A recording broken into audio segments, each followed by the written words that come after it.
ঢাকা বিশ্ববিদ্যালয় কেন্দ্রীয় ছাত্র সংসদ ডাকসু নির্বাচনের বিজয়ী নারীদের নিয়ে সম্প্রতি আপত্তিকর মন্তব্য করেন BRAC institute of governance and development বিআইজিডির গবেষণা সহকারী রাকিবুল মুবিন।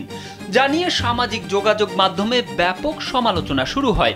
এর প্রেক্ষিতে সোমবার বিআইজিডির ফেসবুক পেজে দেওয়া এক বিবৃতিতে রাকিবুল মুবিনের চাকরিচ্যুত করার বিষয়টি জানানো হয়। এতে বলা হয়, সম্প্রতি রাকিবুল মুবিনের ব্যক্তিগত সামাজিক যোগাযোগ মাধ্যম অ্যাকাউন্টে প্রকাশিত একটি পোস্ট সম্পর্কে BRAC institute of governance and development অবগত রয়েছে। স্যান্ডেলিনা সো, রূপচর্চায় আভিজাত্য।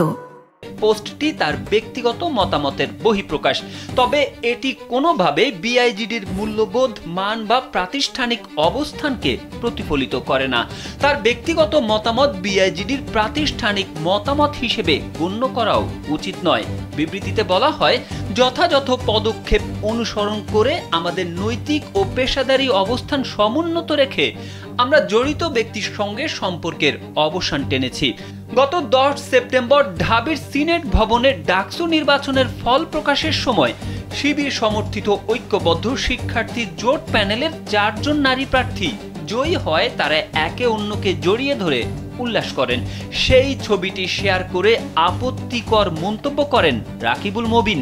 এ ঘটনার পরদিন রাকিবুল মুবিনের মন্তব্যে আপত্তি জানিয়ে বিআইজিডিকে চিঠি দেন ডাকসুর নবনির্বাচিত আইন ও মানবাধিকার বিষয়ক সম্পাদক সাখাওয়াত জাকারিয়া।